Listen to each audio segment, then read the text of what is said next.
right, today we are going to be writing our introduction paragraph to our paper.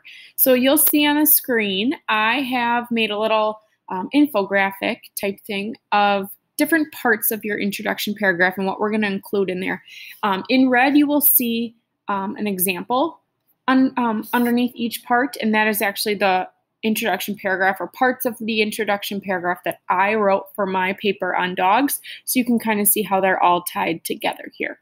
So when we're writing our introduction paragraph, this is the first paragraph, the first sentences of your paper that your reader gets to read and see. So it has to hook your reader into being excited to read more about your paper. So our first sentence of our introduction paper right off the bat is going to be a hook of some sort. Different ways that you can include a hook into this sentence. Some people will list an interesting fact.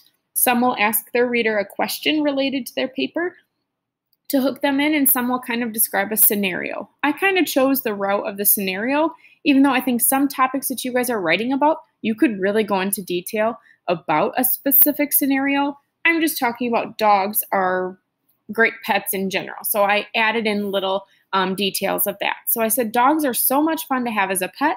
They can be so playful and encouraging when you are sad, make you laugh, and are so soft and cuddly.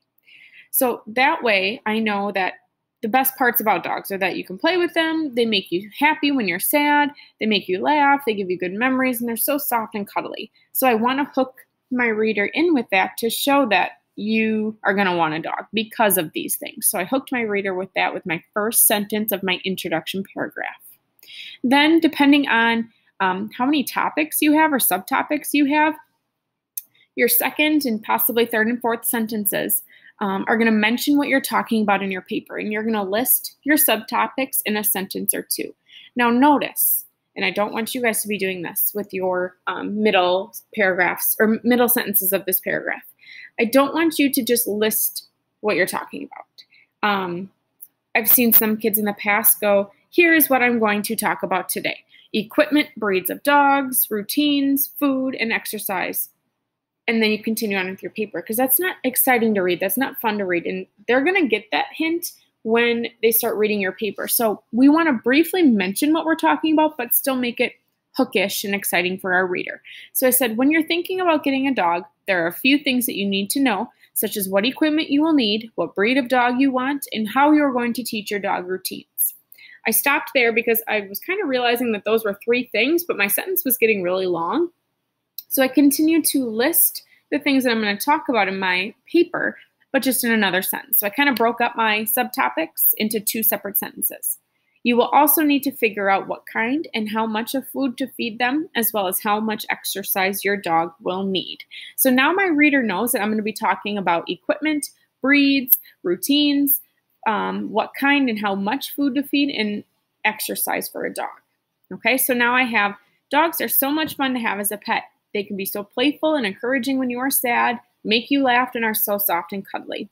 When you are thinking about getting a dog, there are a few things that you need to know, such as what equipment you will need, what breed of dog you want, and how you are going to teach your dog routines. You will also need to figure out what kind and how much of food to feed them, as well as how much exercise your dog will need.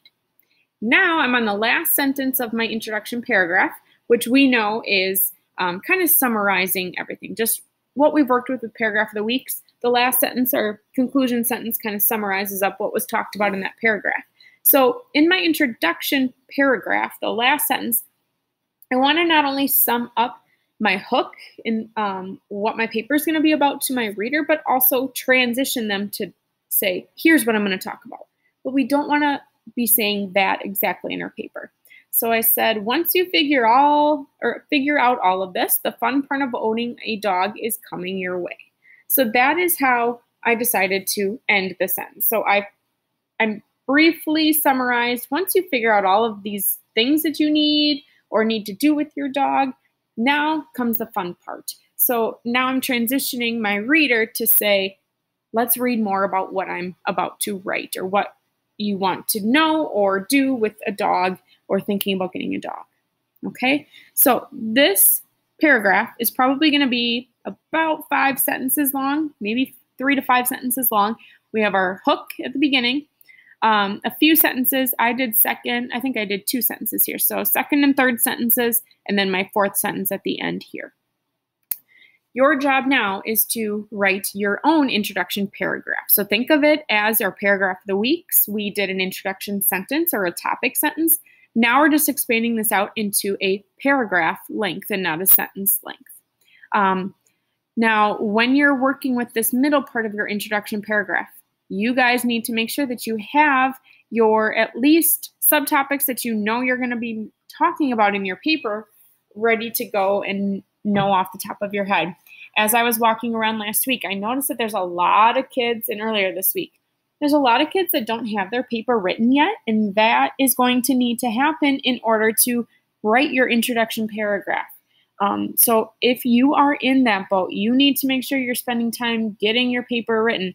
Our paper is going to be due on Wednesday, February 24th. So it's going to be due on a virtual day, and that's only a few weeks away. So if you are feeling that you do not have your paper ready to go, and you're probably not even near writing your introduction paragraph yet, you need to spend a lot of time catching up and get going on your paper. Okay, so introduction paragraph is what we're working on today. If you're in person, I will be walking around helping you if you are stuck or kind of need some advice or a direction to go. If you are virtual today, you are more than welcome to send me an email or try your best. Maybe leave some parts blank for right now while you're at home, and then bring it up tomorrow morning with me in homeroom or study hall, or even in class, and we can get that help that we need. Okay, so introduction paragraph is your goal today. Add that into your paper, and then we will work on conclusion paragraphs tomorrow.